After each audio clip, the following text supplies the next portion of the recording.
All right. Well, welcome everybody. This is Saturday, September 4th. And I'm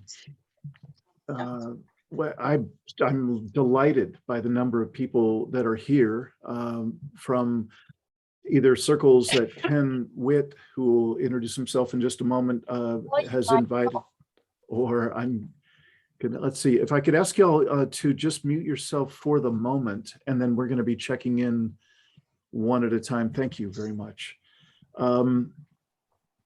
So anyway, circles of friends and acquaintances and associates in this remarkable time, in this remarkable world, and on this topic. And I have yet to come up with a concise, easy buzz phrase to call this topic. And how I hold it is that we're here because each of us has some sort of something to say, or some way that this topic is quite important to us. And the topic is something to do with people who are parents or grandparents or children in families that are to some degree aware of the challenges that we have at virtually every scale going on in our world, from the immensely local to the immensely global. And it'll be different for each of us. We each have different things that, ways that what's most important to us lands, where, how we're motivated, what we're focused on in our world. That's completely as it should be. There's no two of us that have identical priorities here in this conversation. And what the topic I believe is here, at least from my perspective, is one of the biggest challenges of this time is, how do we speak with our children about these challenges? How do we first formulate it in ourselves? How do we hold what's going on in ourselves? And then how do we communicate with those we love, especially our children? And how does that inform how we create our households, our neighborhoods, our communities? And one last special focus for me is that I'm really committed to finding a way to have far more valuable and always age appropriate and even artful ways of sharing media amongst ourselves, with our children, with our community members, that has some way of cutting through the immense amount of media noise that we're all immersed in all the time, and trying to find a way to have select types of media, select offerings that make a difference for various pockets. For instance, Sheila's pocket and the people and age groups and so on that she's interacting with might be very different than my own. And yet we might be able to share insights about what are the ways we can communicate with one another that gets across the essential communications about the challenges of these times. So there, I've just done it. I've shared with you for probably 4 minutes that which should be, if I was really talented, I'd be able to give it to you in one catchy phrase. I don't have that phrase. Maybe if you do, put it in the chat. So I'd like to just now shift gears to a far less talkative. I don't want to spend a whole lot of time talking and filling up the airwaves in this meeting. I'd like to just briefly introduce myself, give Ken a chance to briefly introduce himself, then have each of y'all briefly introduce yourselves, and then we can get to any of the topics that might have shown up for you in my far too long description of what I think we're talking about today. So I'm Dean Walker. I've been involved with what I call the collapse-aware community, very actively providing resources for the collapse-aware community for about 7 years now, and been involved longer than that in terms of just my awareness of it. I wrote a book about the process of becoming collapse aware and how I vetted that information in the 2017 book, The Impossible Conversation. I have a website that's all about offering those elements of support and resilience skills and so on.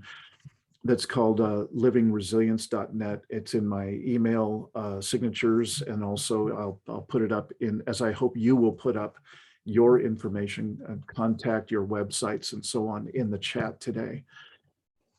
And I have a podcast called The Poetry of Predicament, and a second sister podcast that's called Take My Hand, Conscious Parenting in a Time of Stolen Dreams.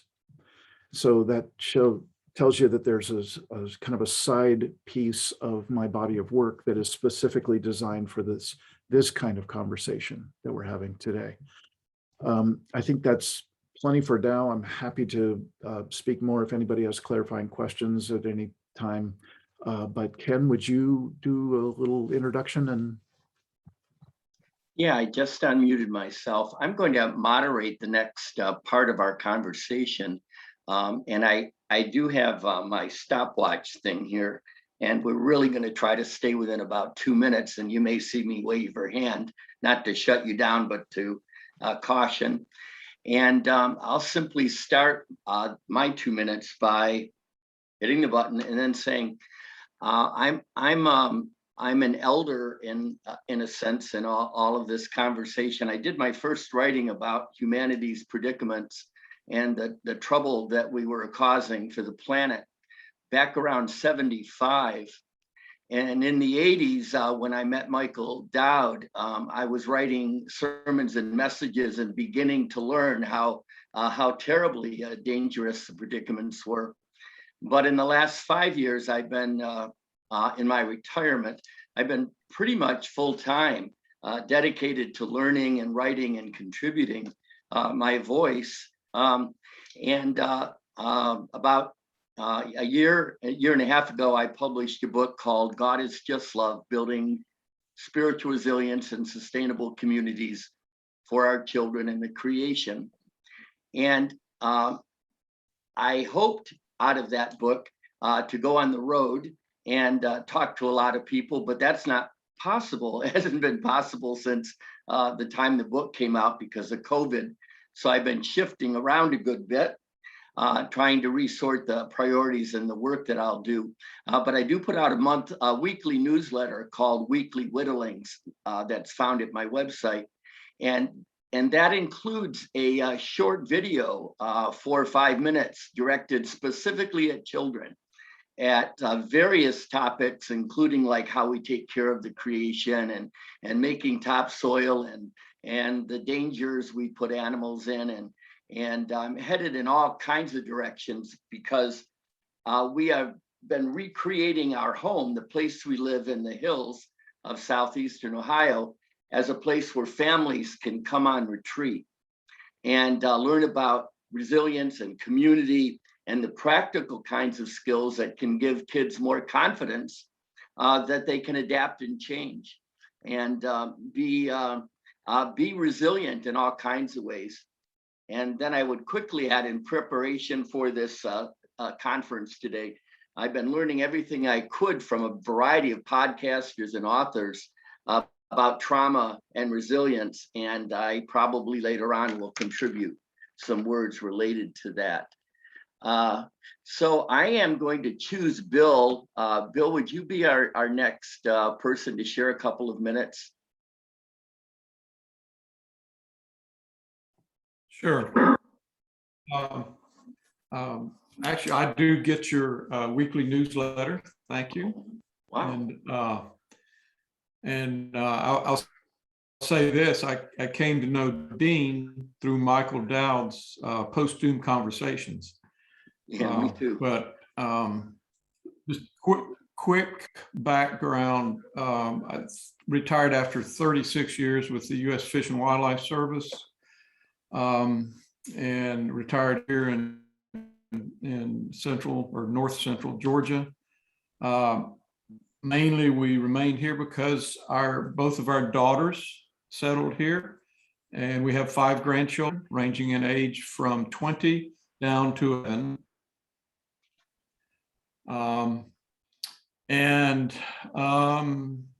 After a career of trying to do the right thing for the planet and for the critters, I stepped back and began to realize what was coming in over the horizon was not pretty, and it's impacting, is impacting and will impact my grandchildren in ways that I had never imagined. So part of my work here is I want to equip them as a grandfather as best I can to deal with what's likely to be some rough years in their lives as they age and hopefully grow old as I am. So I'll stop there. I don't know if it's close to 2 minutes, but Pretty close. Thank you very much, Bill. We are on a lot of the same pages with grandchildren. Would anyone like to volunteer to be next?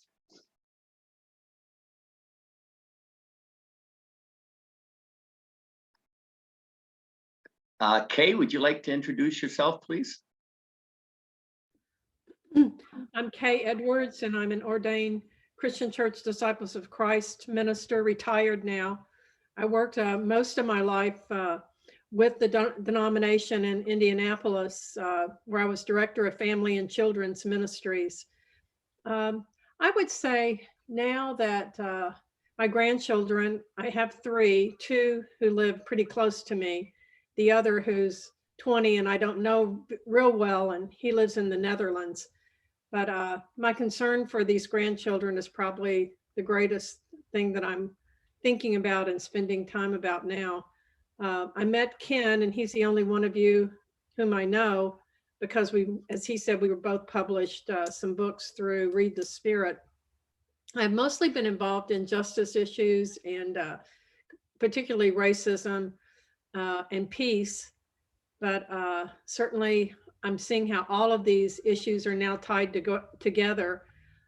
A big part of my ministry was involved in how to tell the stories of faith to children. And I'm beginning to think now about, okay, how can I help those stories still be relevant to children today as one of the ways to guide them through the coming years?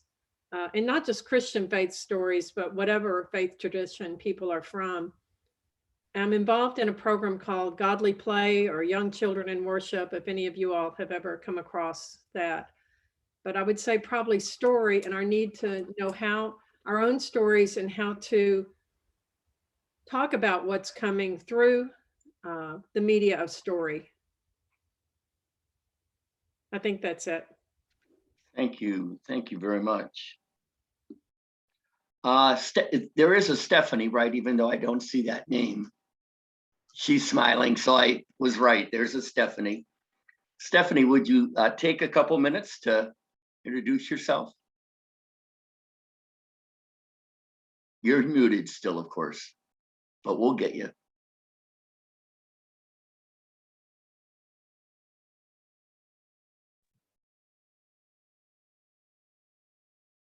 Still muted. Oh, there we are. Uh-oh.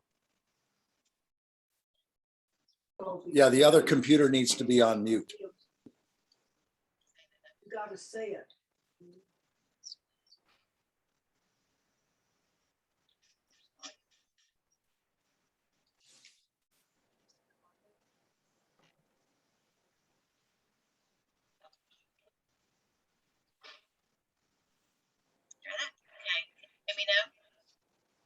Yeah.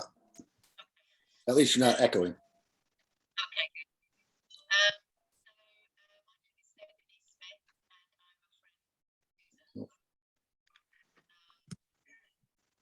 Stephanie, Stephanie, we actually can't hear you. I'm wondering if you could get closer to the computer where the microphone is and see if that helps. Sit down here. Okay, is that better? It is. It's still very faint, but we can hear you better now. Maybe I'll just switch a little bit more loudly. I'll just give you Mhm. okay.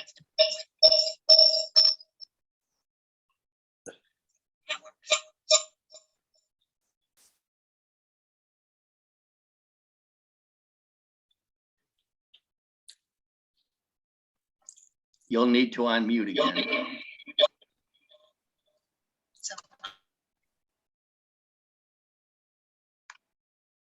Stephanie, you're still muted.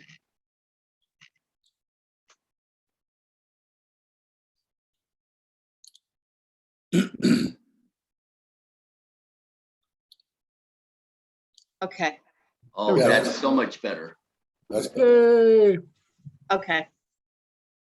Sorry, guys. Good. So I'm just going to move this bit more over here. So my name's Stephanie Smith, and I'm a friend of Susan's. She's my neighbor here in Costa Rica, and I'm a mother of an 11-year-old who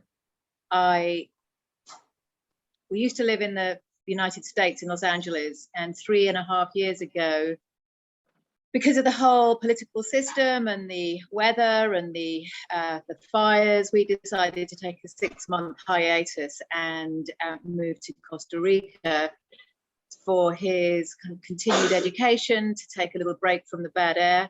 And we enrolled him in a school here, which was outdoors. It was just exactly what we were looking for. It was immersed in nature. We wanted him to be bilingual, and it was beautiful. And we just thought, okay, we're going to extend this for another 6 months. And then 6 months became 1.5 years. And then suddenly the pandemic hit. So we decided to take him out within a couple of months of the pandemic, because we just thought this is just going to get bad. It's not going to get any better. And because of that, I kind of inadvertently ended up homeschooling him. And it was a combination of the homeschool and the public school system here, but it was all at home. And it really it forced me to think very clearly about the climate and the future and his future. So I thought I took that as a kind of a silver lining to do a combination of unschooling, homeschooling, what stuff is necessary for him to learn. I really started to think about the whole educational system, how it's actually not really helping my son deal with real world issues and problems and situations, and how to be resilient. So we just decided to kind of go head first and really teach him what's important in life, and to be fearless, and to be honest with him about the problems that are facing us right now. You know, simple things like how to find water, how to grow your own food. We're lucky because we live in this very fertile area of the world. So, you know, we really kind of got him outside and taught him about, we kind of cobbled together this homeschooling. Susan, excuse me. I don't know if you saw Ken's hand signal to you that it was roughly the end of a 2-minute stretch. Oh, I'm sorry, I didn't see that. Yeah, it's Okay. fine. And so each of Yeah. us will have this initial 2 minutes-ish to introduce ourselves, and then we can go into a more focused sharing Okay, in later rounds. Yeah, and I Okay, really so want to that's it. hear more, Susan. I love what you're talking about. Oh, I'm Stephanie, but I've got Stephanie. Susan, So would you go to the mic now and talk while we've got that opening working? And Thanks so Stephanie, much. Stephanie, you can actually change your name. If you click on the little 3 dots at the right-hand corner, it allows you to change your name. I tried to, we couldn't figure out how to do that. I don't know if my Zoom isn't updated, but the 3 dots only give us the option to pin or unpin. Oh, okay. Okay. Sorry. Anyway, yeah, so we're here together in my house with 2 computers, and that's the issue. So my name is Susan McMillan, and I know Dean and Jillian on this call. We've been in some Zoom groups together, coming to terms with the environmental state and climate change and how to go forward resiliently. I have 3 young adult children. My youngest is 18, and she's here in Costa Rica with me, and she'll be graduating in a couple of months and launching off into the world. And she is aware of the state of the planet and the uncertainty for her future. And I'm still trying to learn a way to help her be positive and excited about her future, yet still prepared for what it could look like. And so that's why I'm on this call. I want to keep on learning so I can offer that to her. And if there's anything that I can offer to others, and I'm happy to do that. I'm working on a project now. I'm actually a psychotherapist and a continuing education provider. I just recently finished a course for psychotherapists on the impact of climate change on mental health. And I was happy to get that out there and bring that awareness to therapists' minds. And now I'm working on the use of psychedelics in psychotherapy and plant medicines. And I believe that as more therapists become aware of plant medicines and it becomes more mainstream, that is a tool to help raise consciousness, which hopefully will contribute to a planetary shift, if that's possible, to help us really understand that we're all connected to each other and to the earth. And if we don't take care of the earth, we can be able to take care of each other. So that's what I'm working on. Wow, thank you so much. You're welcome. Good to see you, Susan. Thank you. I'm going to ask Michael to come on next, but I'm also going to say that for those of you who've not seen any of his work or read his material, if you want to consult with someone who knows what's going on worldwide and is in touch with pretty close to much everybody that's really contributing to these conversations, Michael's the guy, and he's also a beloved grandfather. Thanks, Ken. Yeah, we now live 2 blocks from our 15-month-old granddaughter. And I have 3 children, 38, 36, and 31. I find that my work in the last few years, for the last 8 years, I've been studying abrupt climate change, the rise and fall of civilizations. What is it about the human psyche in industrial anthropocentric civilizations that always leads to some form of dysfunction and denial and an inability to organize politically or economically to actually make any large-scale transformation. And so I've now, the last 2 years, my focus has been on having conversations, recording Zoom conversations that are also available in audio with literally the world's cream of the crop, like it's almost 80 people who get the big picture, including the fact that we could go extinct in the not too distant future, who've done the grief work and who have something to contribute around how to stay positive or relatively positive and how to stay inspired in local, what I call love in action, where love motivates and how love motivates you to be in action. So the conversations on the Post-Doom website, it's just postdoom.com. And especially the resources on the Post-Doom website are just invaluable for anybody of any age, because these are really difficult times. And I tend to focus on what's already inevitable, what's already out of our control, because I think collectively we're all part of a dead man walking. We're part of a system, industrialism, that is destined for extinction, which may or may not mean the extinction of Homo sapiens, but it certainly means the extinction of Homo colossus.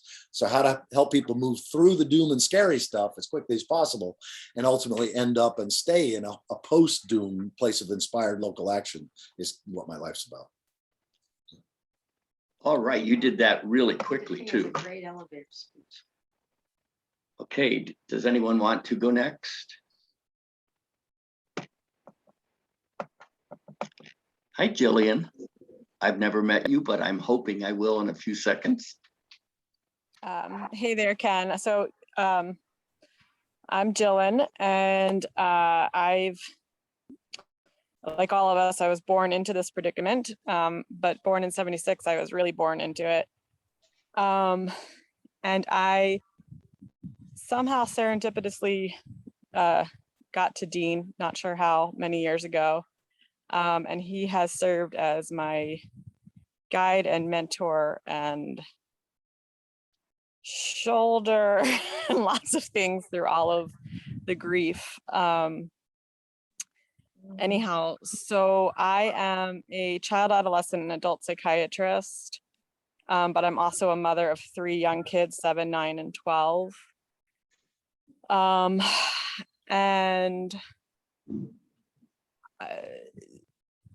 like all of us, we've all been through the grief and the liquid state and the seeing the bars and recognizing how imprisoned we are in them. And I'm trying to figure out how to help as my children, but also anyone I can be in contact with through work or whatnot.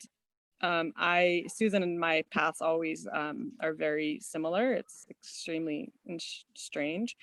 So I was very much involved in the Climate Psychiatry Alliance and working in the field of climate change and mental health in a public kind of setting. I'm now focused more on psychedelics and therapy with the hope that as we can heal our inner traumas, our ancestral traumas, our cultural traumas, epigenetic traumas, all that stuff, that we can mirror that and stop harming Gaia. I definitely believe we're, the inner and outer are mirrors. What the disconnect and the harm we do to Gaia is just reflection of our disconnect and harm we do to ourselves, and then vice versa. As for my children, they are pretty aware of what's going on, and yet, I don't necessarily feed them all of it. I try to encapsulate it in a way that I feel like won't harm their development. But because of all of this, we moved from suburban Philadelphia up to Vermont with the hopes, for more community for them. The school they're going to be going, and again, this is all with such privilege, right? Such privilege. And the school they're going to be going to is place-based, and I'll wrap it up, and outdoor. And the thought basically being that we can't promise them any kind of future. In fact, we can almost promise them a lack of a good future, but at least if we can give them a presence and a sense of love and hope and joy now. Well, that was a great summary comment. But whatever the now, the present is always a real, and we can always be love and help them. Okay, I think Sheila, hi. We haven't heard from you, so I hope you'll unmute and take a couple minutes. Hello, my name is Sheila Winter Wallace, and I live in Chelsea, Quebec, Canada, which is just east coast above New York State, not that far away from Vermont, maybe a few hours. Hi, Jillian, nice to see you again, and hi, Dean, nice to see you again as well. I do have children. They're 45 and 43. Grown adults. I don't have any grandchildren. I just have really a big interest in everything that is presenting in the world these days. And after a really big life, built 4 businesses, started out life as a nurse, and then became an energy worker, a pretty advanced craniosacral therapist. I got into other studies, and I really run a stream of programs for women who actually just want to get over themselves and be themselves and tell the truth. And continue to do that because I think women are going to be the ones that lead the world. And that's me. Thank you. Okay, I think we reached everybody. So Dean, I think you are guiding us for the next little bit of time. All right. So thank you for those who have put a contact information or website information or resource information in the chat. You of course can save the chat at the end of this conversation today and hopefully make contact with one another. And for those who aren't so familiar, you do have the ability to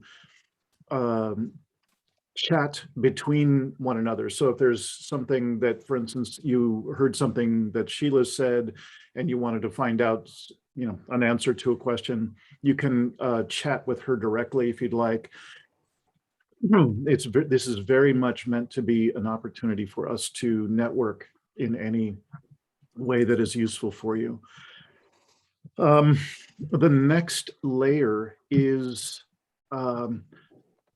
perhaps just a bit more focused, and that is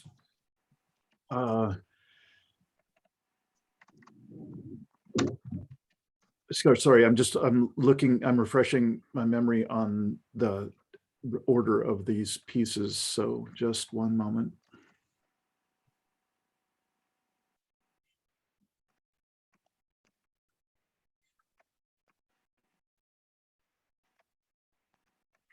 So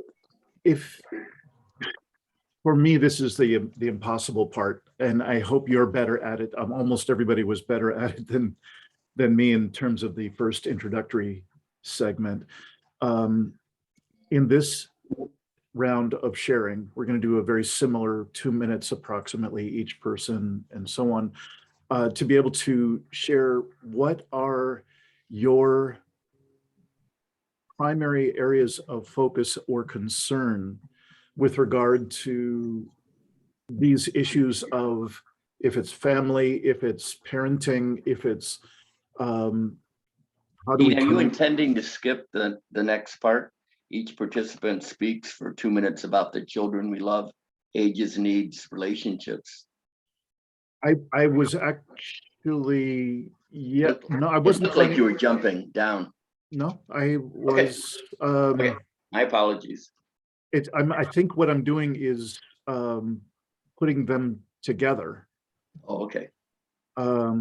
So I'll do my best to include all those elements. So a number of you have already started to introduce, if you have children, how many, what ages, and so on. Then, so if you would please review that, and then what matters most to you in this conversation about, in these current times, what are the challenges in parenting that most concern you? And if you have a particular focus in that, for some, it's education for children. For some, there's an element of mental health that is one of my particular areas of focus. There's a link that I put in quite early in this call. If you might want to check up it, I think it was the first thing in my chat, in which it's an Eventbrite link. And if you are also interested in mental health, like anxiety and depression in young people in these times, that Eventbrite link is a link to an event the September 14th. The Climate Psychology Alliance in the UK is offering an overview of what looks to be the most extensive study available to date in terms of mental health for young people in a time of climate change and other large-scale stressors. So, sorry that I just went on that, kind of drilled down on that particular detail, but that's me sharing briefly about my focus. I don't have children, so I won't be introducing that. So I'm just offering you one of the areas of focus that I have is mental health concerns for children of all ages. And there's a resource that I can contribute about that. So I did that awkwardly, but I hope you can do it more smoothly and speak about what are an area of focus and deep concern for you regarding parenting in these times. And then if you have a particular resource or particular book or agency that you work with or are aware of that is starting to address that, you are more than welcome to include that in the chat and include that in your roughly 2 minutes. So is that clear? I know I mashed it up again, and I went long, but is that clear what I'm asking y'all to share? What matters most to you and any resources that you have about that? Dean, if we're putting them together, we can maybe give everybody at least 3 minutes Okay. to do that if they need to. Great. Let's do 3 minutes. And shall I be the timekeeper on this one? You were the last time? Oh, sure. Okay. Alrighty. Is there anybody who knows that they're ready to start?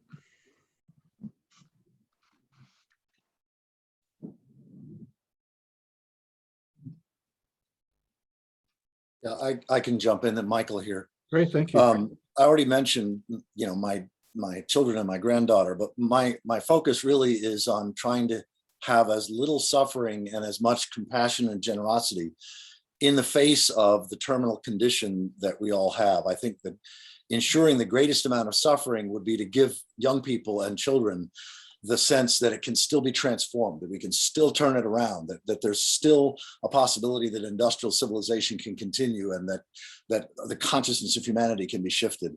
It seems to me that guarantees the greatest amount of suffering, because I just don't see that any of those are even remotely possible, that it's far more likely that we will all starve to death within the next 10 years than any of us will ever live on Mars or any of the other techno-optimist things. So helping young people, especially, and parents and grandparents, and this is the most painful, excruciating, repulsive thing for parents, especially, to even consider as genuinely accepting that the ship is going down, that we've already hit the iceberg, there's no stopping that. And so how do we collapse with the most grace, the most generosity, the most love, the most compassion, and do so with the greatest sense of building tribe or community at whatever scale that we can, so that we really are as resilient as possible and as loving and kind as possible in the face of a painful situation. Because what I do know from experience, when I was diagnosed with cancer 12 years ago, is that once I genuinely accepted that I could die in the next 8 months, then that had no power over me. And so I was able to then live fearlessly and joyously literally without fear. I trusted that I could die in the next 8 months. Fortunately, the cancer treatment worked. But I think to the degree that we can instill that sense that we're connected to the universe, we're not separate from nature, we're part of the body of Gaia or the body of God or whatever, the body of life, that death is natural and necessary at all levels of reality. Those things about identity and the rightness, the necessity of death, and including extinction. And that most of human history, from 99% of human history, you did live in cultures where you knew that if you had a poor harvest, you or your clan or kin could perish that winter. So that sense that we feel entitled to decades of life, the sooner we can help young people let go of that, I think is advisable. Beautiful. Thank you, Michael. I'd like to go next, just to build on what Michael did, was made it much more palatable because he told a personal story. And I guess that's really become kind of a focus for me, although I don't really have any website or any resources to send anybody to. But I think story is going to be so important in communicating what we're all talking about here, especially personal stories. I'm having a particularly difficult time. My children are 43 and 42. And as I said, I have 3 grandchildren, one of whom I have very, very little contact with. But my concern is for them. But I cannot get my daughter, who is the mother of all 3 grandchildren, to really take this seriously. And I really need help in helping her to understand how serious it is, or that she doesn't want me to talk to the children about, the grandchildren about it. So I'm really struggling with, how I can better communicate with the younger generations. I think that's really it for me. Very clear. Thank you, Kay.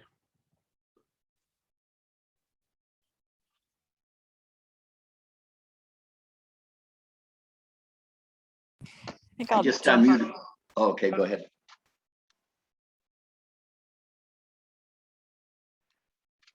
Yeah, I just unmuted myself and then heard somebody else. Okay, I'll just go in. I wanted to go in it right after Kay's comments because the decision-making process of what I say and don't say to my children and grandchildren is an ongoing quandary of immense difficulty. And yet I don't stop. And so far, the parents haven't stopped me. So all kinds of stuff goes on in the exchange between my grandchildren and I. One of the themes I continually go back to with them is teaching them everything I can about Indigenous people and the core values of the way that they live for hundreds of thousands of years on this planet without destroying their own civilizations. And so we take field trips to the Adena Mounds and the other places in Ohio. When we go to museums, I teach them archery in the backyard. I built an archery range for this purpose because it gives me a chance to talk about the Native Americans, the Shawnee and all the natives that grew up in this land and made bows and arrows from the materials in the woods. My grandchildren and I make topsoil together. We mix that topsoil into the garden where we grow the milkweed that feeds the caterpillars. They take the jars home and they release the monarch butterflies when they go through that cycle. Teach them how to cook on an outdoor campfire. We are putting in at our retreat center here, which is our home plus the land and everything. We're creating space where families can come and learn that they can adapt to changing circumstances. The point is not necessarily that I know what they need to know, but that they need to know that they can be resilient. And that resilience applies sometimes to very practical skills. And it applies to creating outdoor kitchen, bathroom, shower facilities. We were putting in our secondary water system right now, rainwater collection system. One thing after the other, we spin these off. Kathy has been learning for 2 years how to can, how to make jelly, how to do applesauce. And then we're beginning the process of teaching others when they come here to follow some of those practices.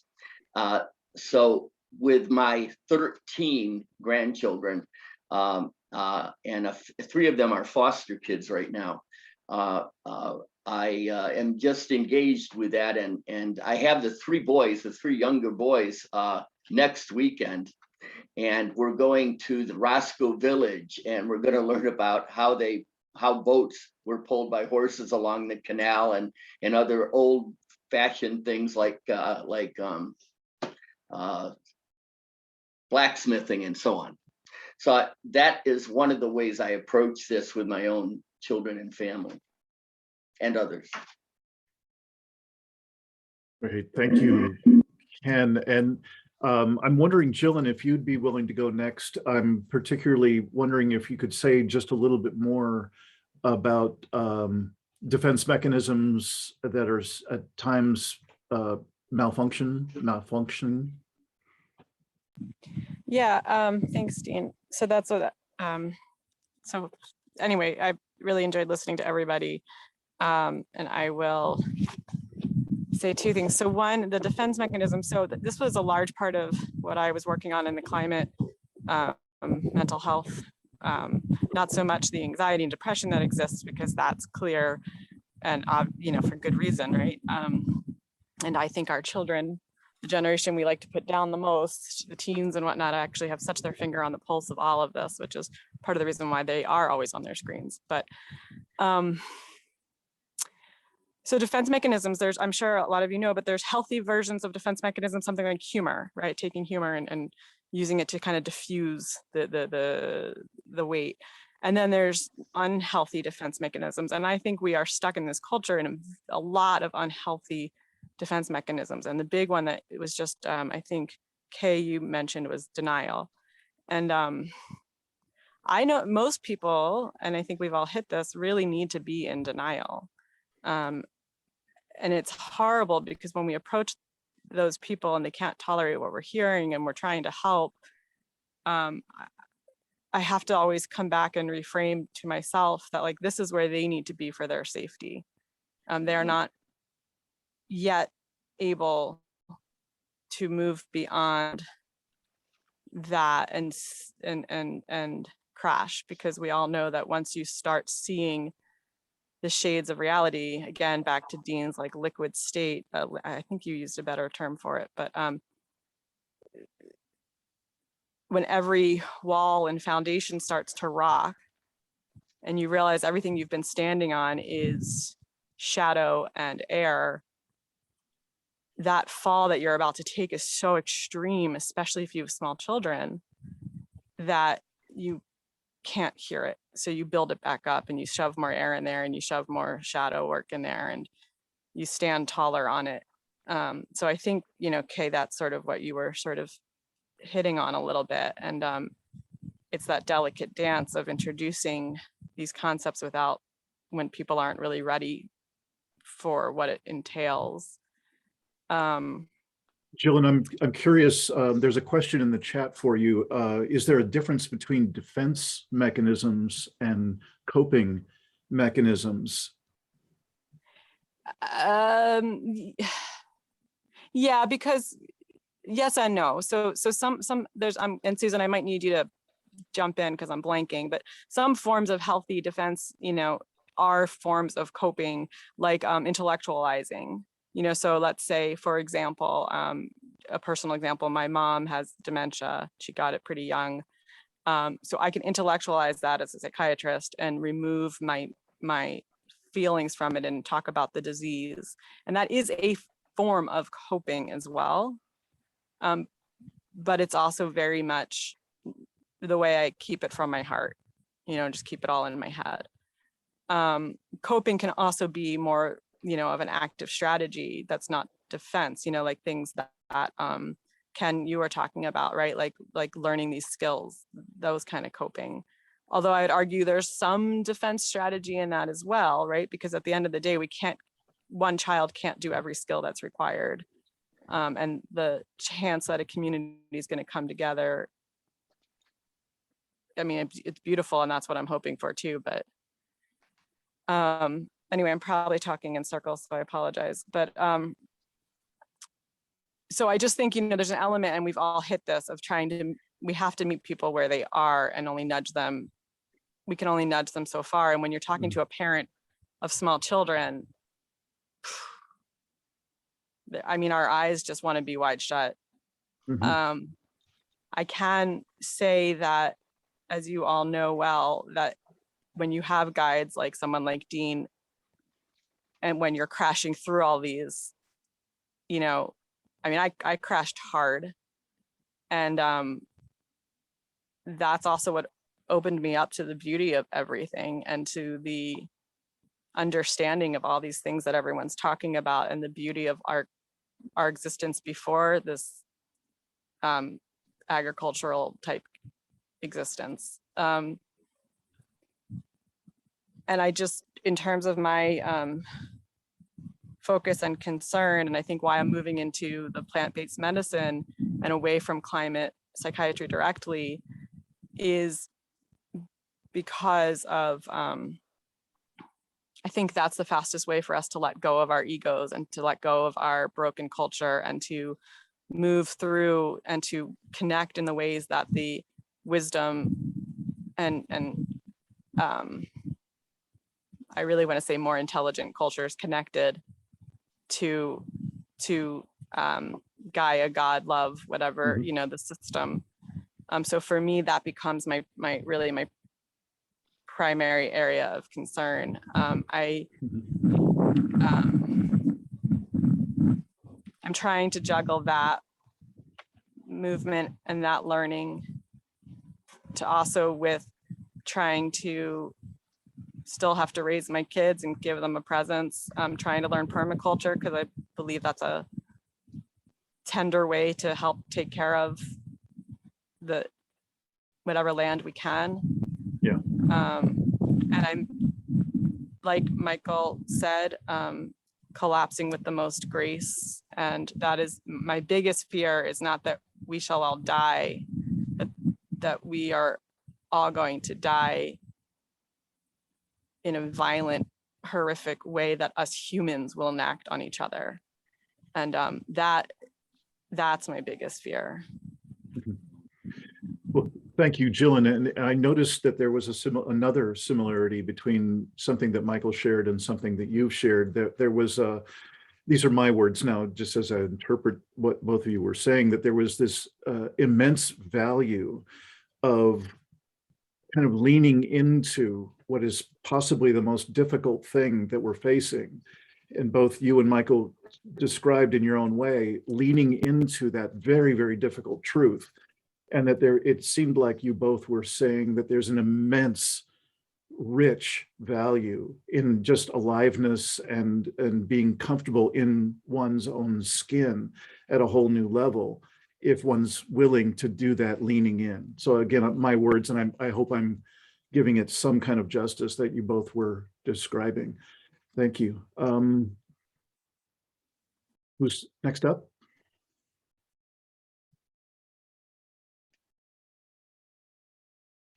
Yeah, Susan. Yes, I'll go. It's like Jillian and I are collaborating over these past few months, but we haven't spoken to each other at all.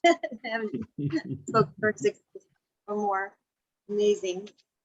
I'm enjoying or I'm getting value from the talk about defense mechanisms being necessary for people, because I have always struggled with the living in two worlds, right? Where I know what's going on, I know what the future looks like, but when I'm out with my friends or family or in the world, we act as if nothing is, we're just going to go on like we have since the 60s and 70s and 80s, and it's going to be like that when we know it's not. And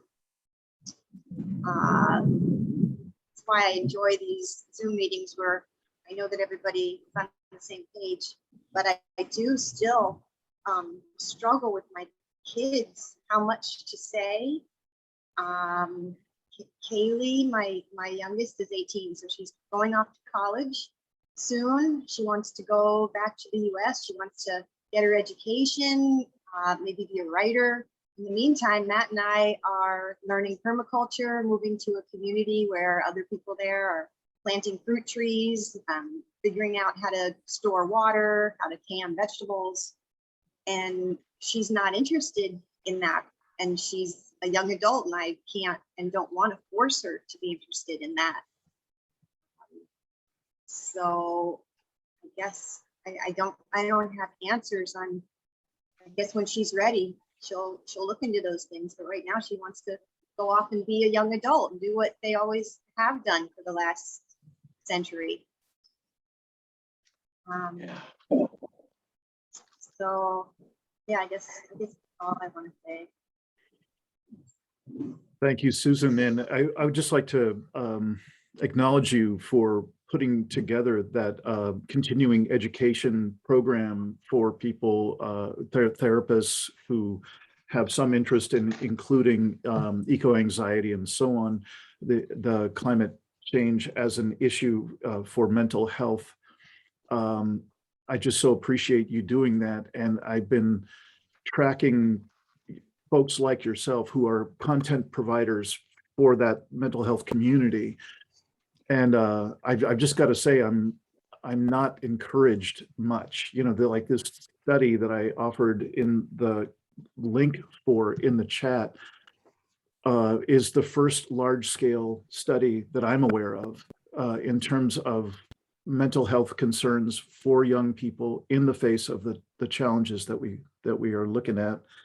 And I just my hat's off to you and the other folks who are doing what you can to offer up these essential elements to the mental health community, and how much resistance you're getting. I hope it's changing. I hope you're getting more customers for that course. But everywhere I'm looking, including at your own course, I'm just discouraged by how little interest there appears to be and how much resistance there tends to be in much of the mental health community. So thank you so much for your efforts in that way. And I'm also really excited about your new direction as well. Thank you. We had a few people who took the course and, wrote the mean things like, why are you spreading this propaganda, and turned it into a political thing. But the vast majority said, I'd never thought of these things. Thank you so much. Or I've thought of these things, but nobody was talking about it. So it did get a very positive outcome. And I think I ended up selling 135 of them. I think I would have sold more, but right when I started marketing the whole COVID and lockdown, and that went to everybody's mind as the most important issue in the world, when, it definitely overshadowed climate change for a while. But I'm thinking it might be time to put it out there again to Florida therapists. I thought I might wait for another big hurricane to hit Florida. Right. All right, thank you. That's good. Dean, can I just jump in real quick with something? Please. Yeah. To my mind, given the pace of the unraveling politically, economically, climate-wise, abrupt climate change, the wildfires that are out of our control, the floods are out of our control, the hurricanes are out of our control, et cetera, et cetera. It seems to me that allowing people to have adaptive inattention is really healthy, because in previous collapsing, we know a lot about previous collapsing civilizations, and there's never been a case where everybody woke up and got it and then made transformation. Unsustainable civilizations cannot become sustainable for some really good foundational reasons. It has to be indigenous, basically, or a native heart mind. So basically, my daughter is 31 years old, has a 15-month-old granddaughter. She comes over here, we spend time. She's watched my video, the one that I just posted in the chat thing. That's 25 minutes long, Serenity Prayer for the 21st Century. I massaged her feet as we watched it, and that's about it. She understands what's going on, but she has to be a mom who wakes up each day excited to raise a daughter, and she's got a husband, and it's just, I allow them to be in adaptive inattention, which is a healthy form of denial in my world. And when the circumstances, when we can't go get groceries locally, or when whatever happens that all of a sudden collapse hits us personally locally, then they're going to be really ready and also really glad that I wasn't I told you so, or any of that bullshit. Great, thank you. Yeah, Bill, please. Yes, I was hearing earlier comments about how, and Michael just brought it up again, how much do you tell them? How do you roll this out? I've been wrestling with that for a couple of years now. And both of our daughters who live locally are in their mid to late 40s. And I already told you my grandchildren run from 20 to 11. Probably over a year ago, I had a conversation individually with each of our daughters to let them know where Dad was coming down on what's happening with climate change, but other issues as well. Climate change was in the news, so they were maybe a little more attuned to that. And I had to tell them, look, Dad's okay. I'm not going to go jump off a bridge or something, but I am very concerned. And left it at that. And COVID was cranking up about then. So our world was really changing anyway.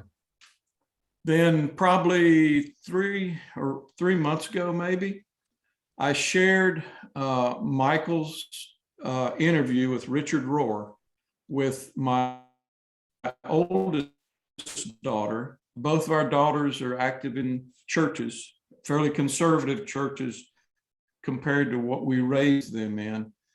But my oldest daughter said, Dad, I could only look at half of it. And she said, I'm going to look at the rest of it sometime. But I just have to tell you, I had to stop. And so I put that out there as a resource that I was able to share with my daughter, who loves me and I love her. And she's a school teacher. She's dealing with COVID. She's contracted COVID, even though she was vaccinated. Then her sister, our other daughter, doesn't want to get vaccinated, and she hasn't contracted COVID. But so there's a lot of dynamics that are going on. But what I, as a grandparent, what I felt I needed to share with my daughters, you know, kind of where I'm at, the worldview, if you will. And then with the grandkids, what I've tried to do, all of them, I pretty much, when they were little, I would show them, you know, about earthworms and gardening. We'd plant tomato plants, but not a big deal with gardening. And they all took to that, taught them how to fish. But I didn't follow through. I wasn't really thinking, or I wasn't really aware at the time when they were little of this looming disaster that we're facing. But what I have done with them is two things: resilience and adaptation. That's what I try to look for, opportunities in conversation with them. And my brain is always working. How can I, you know, relate that to them? And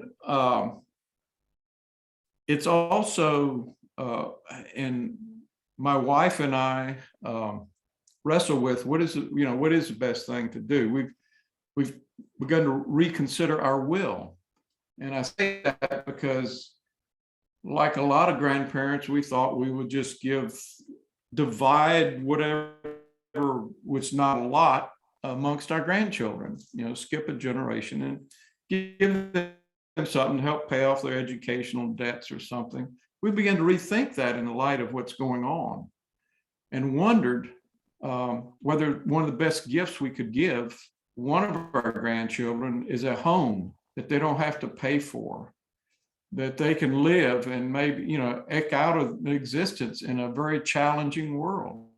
We're still thinking that through. We don't have an answer, but and I think, you know, kind of what reading some of what Ken has written made us rethink that. But we do, still, I do struggle with how much to share with friends. I'm very fortunate that my church, I have a pastor who I actually shared this week with him. We went on a walk, and I talked to him about near-term human extinction. And he wasn't frightened off or put off by that. In fact, he began to ask me, he said, what do you think? You know, how would some people in our congregation respond to that? And I say that in kind of in the context, he and I are going to do within the next month a science and faith Zoom meeting once a week. Just kind of, he initially came at that from the standpoint of all the hullabaloo around science and COVID, but he's open to expanding it because he's very aware of climate change as well. So anyway, I would recommend, particularly if you're in a faith community, Richard Rohr's conversation with Michael was something that I could give to my daughters, and they could relate it to their faith. So, and there's probably lots of other resources, but quite honestly, day by day, I'm trying to figure a way through this and be the best grandparent I can. Yeah. Amen. Thank you, Bill. We've got a couple of folks who I haven't heard from for a while, and that's fine, but I want to be sure you get an opportunity if you want it. So Stephanie or Sheila or anyone else I'm not thinking of, if you haven't spoken in a while, please take the opportunity.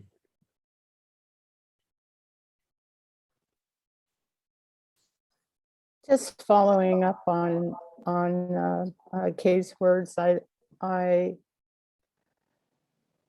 find it really useful even when I feel resistance in myself, to choose to remember that, especially in the face of denial, that in fact, for many, it becomes a very intelligent response.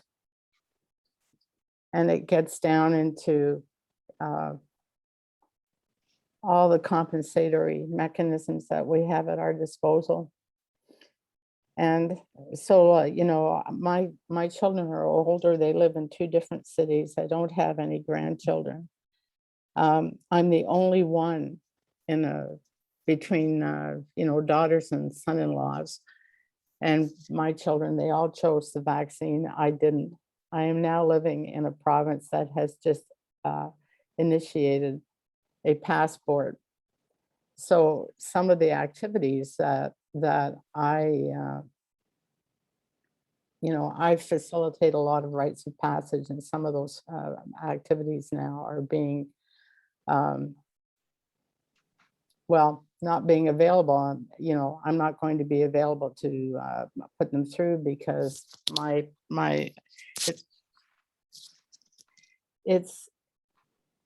it's not even the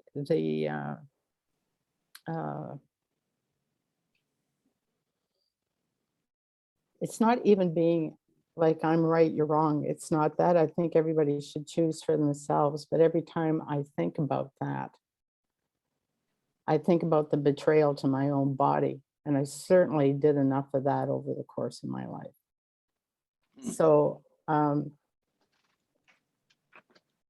in the realization that denial is intelligence, I'm discovering that I have far greater capacity to phone people up and tell them the truth where I think it's going to impact them. So this week it was a pile of weddings. I'm actually considered clergy, and it was a pile of weddings.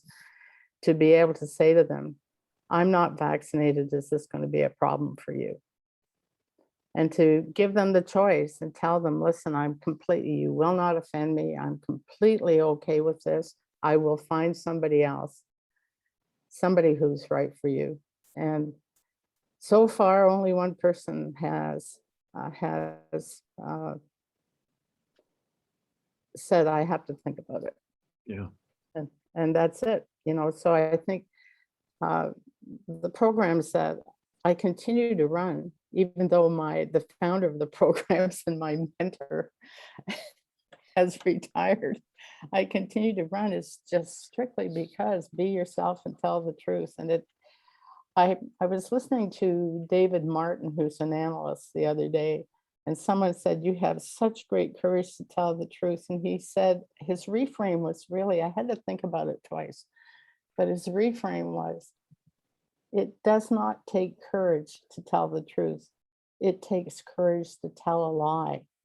And as I sat with that and sat with it, I realized that we have been so culturally conditioned to lie to ourselves that, of course, the reverse has come true for us. It takes courage to tell the truth. But when you just own your own truth for what it is, in the face of everybody else owning their own truths for what they are, and they may not map, it'll be okay. So my daughter, several months ago, was just beside herself because I was introducing information to her. And finally at 4 a.m. one day sent me, I woke up at 4 a.m. to read this text that said, stop sending me stuff. So I wrote her back and I said, I will. And I said, I love you. And I want you to know that we are not on the same page, and I'm okay with that. Mm-hmm. And since then, things have changed in terms of how we communicate with each other. So just be yourself and tell the truth. Mm. And that's it, Dean, I'm done. Appreciate it, Sheila. And, you know, I just want to acknowledge that you're really touching into a massive conversation that is far larger. So many of these conversations are so much larger than we can even briefly touch in today's conversation. I just want to acknowledge that that is getting closer to the center of what is certainly what's happening in the USA It's happening around the world to some degree or another. And I would be more than happy to have a thread of conversation ongoingly. I'll put my contact information again in the chat. That perhaps there's a subgroup that it might want to talk about how to explore the various ways of discerning what is my truth. Right. Because that's really at the core of what I hear you talking about. And what I think that Michael is also talking about when he's talking about finding a way to really speak with people where they are, and for each of us to be able to find the most sober and clear way to find that truth, which so many people don't have that truth articulated. They don't know how to locate that truth. So I just want to acknowledge the scale of that conversation, and that we literally can't come anywhere near addressing it today. But thank you for saying that. Stephanie, Just one thing, Dean. Thanks for the word sober. That I think I'll that kind of just hit me internally. The word sober, the idea of sobering responses. Yeah, thanks. I'll take a look at that. Okay, good. And Stephanie, was there anything you'd like to add? And you're muted. Yeah.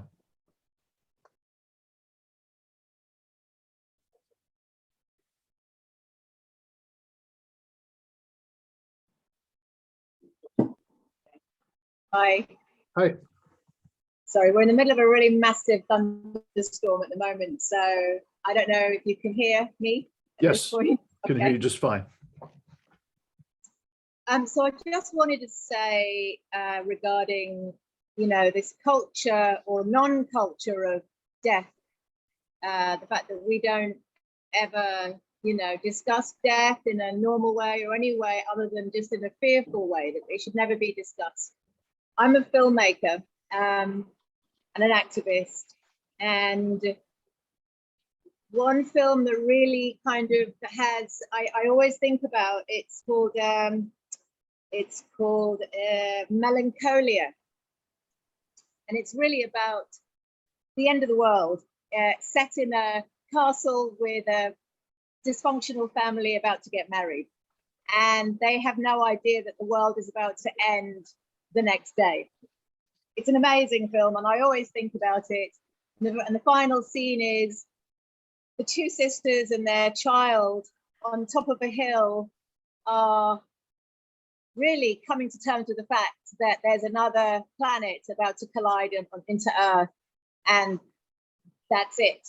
And they hug each other and they hold each other, and then the film ends. And I'm always acutely aware of that final scene when I'm with my son, when I'm with my family. Like, this could end tomorrow. It could end next year. It could be a nuclear weapon. It could be something awful. It might be, it might be climate change. We might be hit with a massive tsunami. It could be a whole host of things. So I'm very aware of that, and that really is what informs how I live, how we live as a family.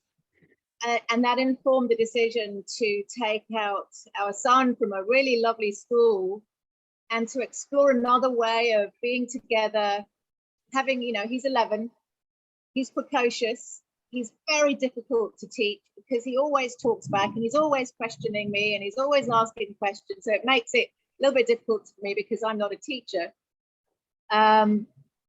But it's always what my dad was a Jesuit priest, and one of the things that he always said was always question authority. So it's kind of what I'm asking my son to do as well. Just that is education. You have to always question everything that's going on around you. You question your teachers, you can question me. Look at history, but make history fun. It's a very kind of a fluid education, and that's one of the things that I'm aware of. Let's talk about the cycle of life and death. let's go outside into nature and see the cycle of life and death for real and how that all works with permaculture and respect for humans and respect for nature and respect for animals. And that's all we have, because the world could end at any moment. And I wish I had had this knowledge when my mother passed away 7 years ago. And she said, I just want to die. I'm in too much pain. And we were all just really about how to keep her alive for longer instead of respecting her and not being fearful of her going away. And now also being involved in a lot of partaking in a lot of plant ceremonies, I realize that there's actually nothing to be fearful of in terms of that cycle of life and that thing, as long as we are doing the right thing and being respectful of everybody while we live. Right. Thank you, Stephanie. I'd like to just do my own little bit. I'd start us in the direction of being able to check out. We have a little less than 10 minutes in our time together. And I'd like to pull together a few threads. One that is to mention, my deep respect for just the sheer volume and quality of Michael Dowd and Connie's body of work. It's hard to overstate the extraordinary nature of their, he's left the link to be able to explore that. It's hard to overstate what's there as a remarkable resource. One tiny piece of that among many that he and I share in terms of areas of interest and focus is a guy named Paul Trafurka, who put together the simplest little self-assessment tool to associate where I position myself in the collapse-aware continuum. Do I have basically an orientation that business as usual and there's nothing to really concern ourselves with, everything's just fine? And he takes us up through a number of stages of an expansion of our awareness up to a level of that we're aware of the interconnection of systems in both the natural world and the human world. And then beyond that, at the pinnacle of it is that we are not only interwoven amongst the web of life and its systems, but also that we are in the midst of human-caused predicament within those systems. And that continuum, I really also appreciated the idea, I forget exactly what you called it, some sort of adaptation about being able to selectively choose not to attend. That is a gift that we all need to give ourselves and the people around us, because this is an extraordinary time of extraordinary predicaments that we are facing. And we need to be able to give each other the space to be. And if being able to be present at any level means that I need to back off and return myself to that business as usual level and to be able to just let go for a while, then so be it. And I do that. The nature of the work that I'm offering in the livingresilience.net website is a series of offerings that allow people to come in at the level that they are, and for them to be able to understand this particular framing of the different stages that their awareness might go through. And also what might be slightly different, Michael, than what you're used to with Paul's layout, is I also overlay a layer of resilience skills that are useful at each of those levels. And they are not the same at each level. They are definitely inclusive. So if I'm at level 5 out of 5, and I need to come back to level 1, I am often making that journey back to give myself a break. But there are these advanced skill sets in terms of resilience skills in those upper levels that I think it's extraordinary in terms of possibility. And it's interesting, what I'm gathering is that there are a number of people on this call who have plenty of their own skills at those advanced resilience skills that you've put together in your own way from your own lineage or your own experience. That's a whole conversation. That's a whole possibility for different ways that we can connect. If this resonates for you, like you've heard somebody speaking about a particular orientation that caught your ear, or they brought up about the kind of work that they do and that caught your ear. I think what we're speaking about is, where do we position ourselves on this continuum of seeing the world as interwoven systems and our place within it? And how much capacity do I have at any given point to be present in the face of larger and larger stressors? So I think again, a number of different ways it's been spoken here. Each of us has our own ability and our own capacity to expand ourselves, expand our capacity to be present in the face of larger and larger stressors. I hope that you have found some affinity for what other people might have shared. We will set you up to be able to make copies of the chat on your way out. And I'm just going to mention that right now. So anybody who doesn't know how to, but wants to copy the chat, you can go down to if you've got the chat visible on your screen on the right-hand side, you'll see an ellipsis, you'll see 3 dots.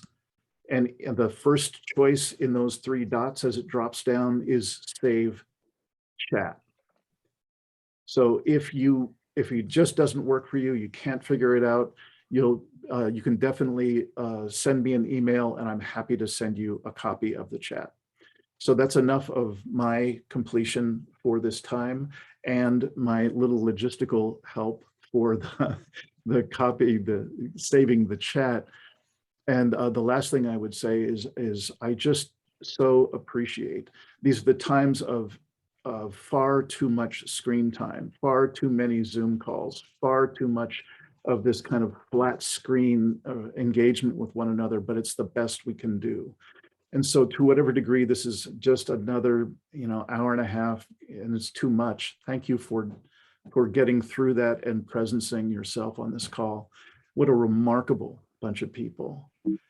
It's so clear that there is big heart, big spirit. And so what I'd like to ask you to do one at a time, hopefully, is to just take a moment or two to summarize where you're landing in this call. So just to complete and Could I ask a question? Yeah, Bill. Where is the chat saved to? I've got that it was saved, but where do you find it? Yeah, it should be right on your desktop of your device. Okay. And it should be Okay. a folder with the date and so on. Yeah. Okay, thank you. Uh-huh.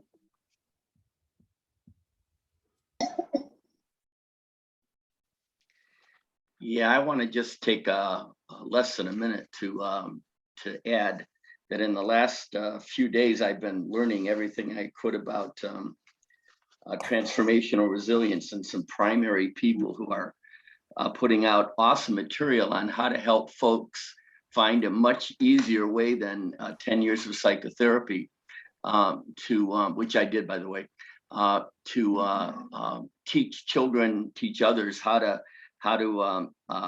handle trauma, how to pass through and beyond trauma. And one of the best people is Elaine Miller Karras, and she wrote a book called Building Resilience to Trauma, the Trauma and Community Resilience Models. And the one I was listening to earlier today is Bob Doppelt, D-O-P-P-E-L-T, who has material that you can access on YouTube. And he talks about both spiritual resilience and social resilience, and also like a vocational resilience, learning the skills and so forth. So there are tons of resources, and Yeah. we'll keep exploring them. Ken, I'd just like to augment what you're saying. I'm happy to send out a resource list that comes straight out of my resilience course that I was just talking about, that goes up those stages and different depths of resources and so on. Bob Doppelt's work is in that. Elaine Miller-Karras's work is in that, and many others. I'm happy to Good send you idea. a link to the course if you'd be interested in doing it. It's all available at a gift economy level, so you can come in and take it for no cost at all. And I will be sending out the resources that go with that course, whether or not you'd like to do it. So we will get those and other resources to you after this call.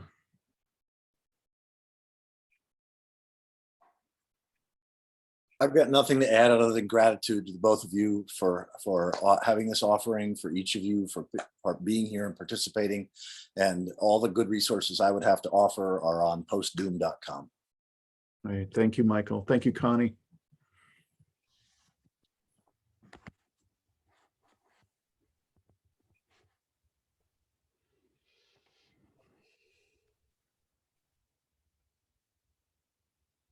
Just gratitude for each of you also, and love.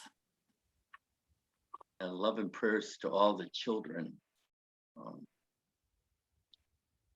There absolutely are ways to soften the suffering and to help each person, including the kids, live with hope and love and fun. I always put that in my videos. Have fun today. That's your primary job. And I would say, just remember that breathing is really a good thing. I'd say I hate it when I forget that. Yeah,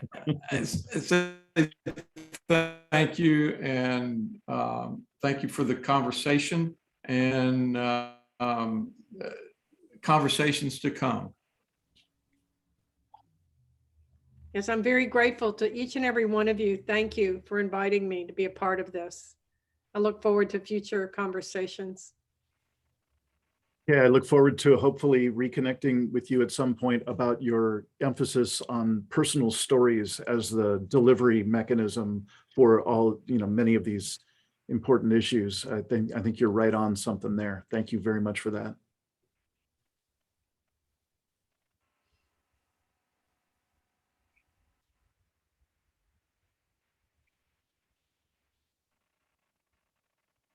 Anybody else?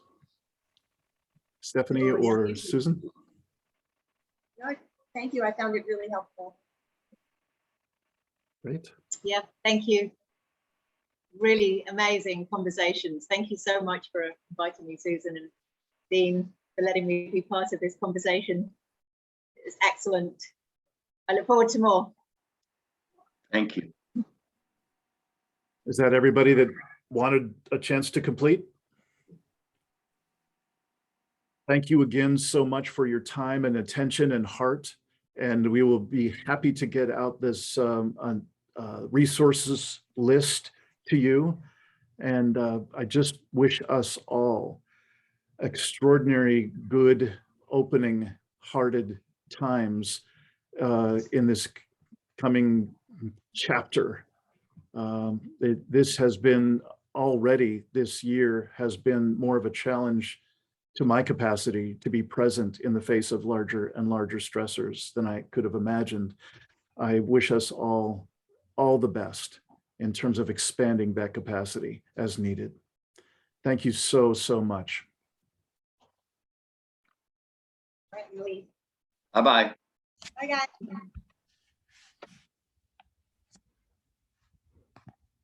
Interesting. Mhm.